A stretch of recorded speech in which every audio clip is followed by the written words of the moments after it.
Baik, selamat siang. Perkenalkan, nama saya Juliet Renita Angelao dengan NIM 1706080003. Saya adalah mahasiswa jurusan Ilmu Komputer dari Universitas Undana. Baik, pada saat ini saya akan menjelaskan tentang tugas sistem pakar kami dengan materi metode teorema bias. Baik, di sini saya mengangkat masalah diagnosa penyakit mental pada pasien. Di sini ada 4 penyakit yang sudah diberikan oleh pakar. Yang pertama ada bipolar disorder, yang kedua ada anxiety disorder, yang ketiga ada skizofrenia, yang keempat ada post traumatic disorder. Dari keempat penyakit ini terdapat 10 gejala yang sudah saya rangkumkan. Yang pertama, perubahan suasana hati, yang kedua, keringat dingin, yang ketiga, euforia, yang keempat, kecemasan tinggi, yang kelima, perubahan pola tidur, yang keenam, kurang konsentrasi, yang ketujuh, gelisah terus-menerus, yang kedelapan, isolasi sosial, yang kesembilan, self-harm atau perilaku melukai diri sendiri, yang kesepuluh adalah kurangnya motivasi. Selanjutnya, kita masuk ke dalam tabel. Di sini terdapat tabel penyakit dengan yang sudah dirangkumkan dengan masing-masing gejala. Yang pertama, di sini H1. H ini merupakan penyakit dan E ini merupakan gejala atau eviden. Oke, yang pertama H1 atau penyakit bipolar disorder. Gejala yang dimiliki adalah perubahan suasana hati, keringat dingin, euforia, kecemasan tinggi, perubahan pola tidur, kurang konsentrasi, gelisah, dan juga self-harm atau perilaku menyakiti diri sendiri. Terus penyakit yang kedua yaitu anxiety disorder. Gejalanya perubahan suasana hati, keringat dingin, kecemasan tinggi, perubahan pola tidur, kurangnya konsentrasi, gelisah terus-menerus, isolasi sosial, dan juga kurangnya motivasi. Terus penyakit yang ketiga, skizofrenia. Yang pertama gejalanya perubahan suasana hati,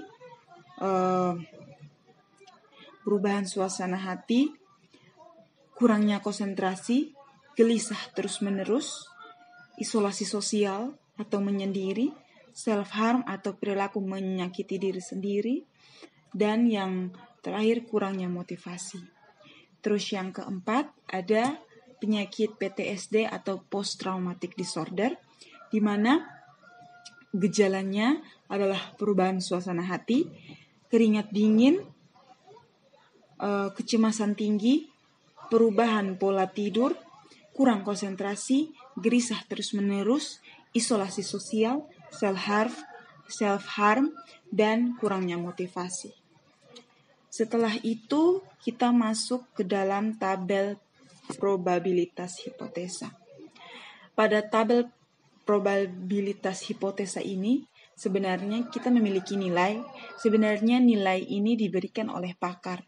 Tetapi karena dalam situasi saat ini yaitu pandemi COVID-19, maka di sini saya memberikan nilainya sendiri untuk masing-masing gejala dan juga masing-masing penyakit.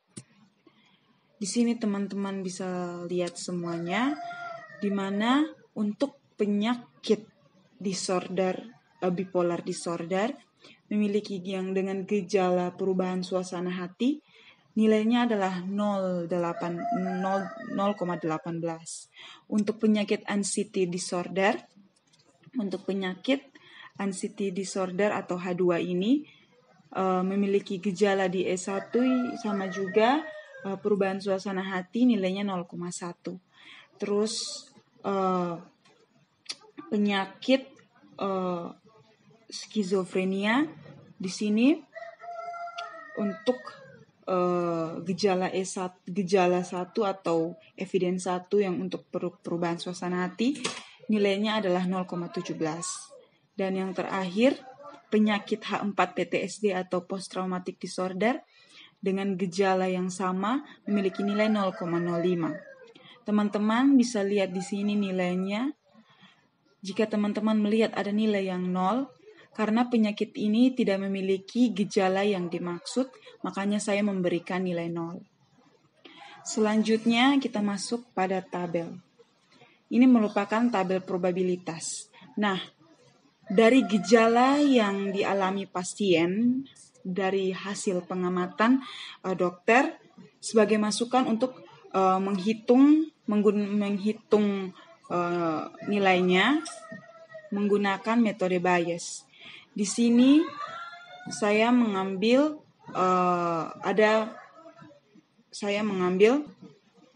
gejala yang ke pertama dan ke-6 dan juga yang ke-7. Teman-teman bisa lihat di sini nilainya. Lalu setelah itu kita menentukan tabel PHI. Ini harusnya PHI, maaf. Yaitu H1 0,08, H2 0,17, H3 0,2, dan H4 0,15. Baik, kita masuk ke dalam perhitungan teorema Bayesnya, perhitungan nilai yang sudah tadi kita masukkan, yaitu tabel probabilitasnya dengan nilai PH1 yang sudah kita tentukan juga.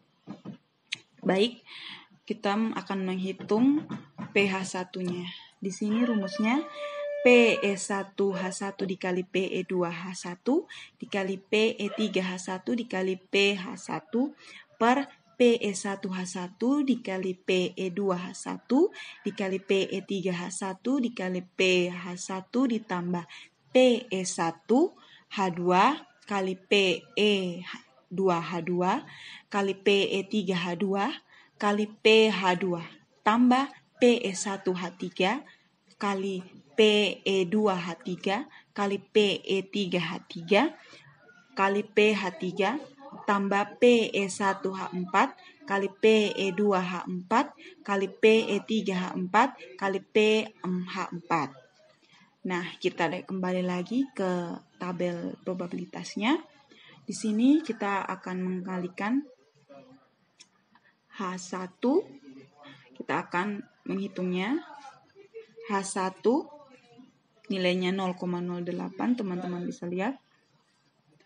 Terus ini nilai dari PE2H1, ini nilai dari PE3H1, dan ini merupakan nilai PH1 yang tadi sudah kita tentukan.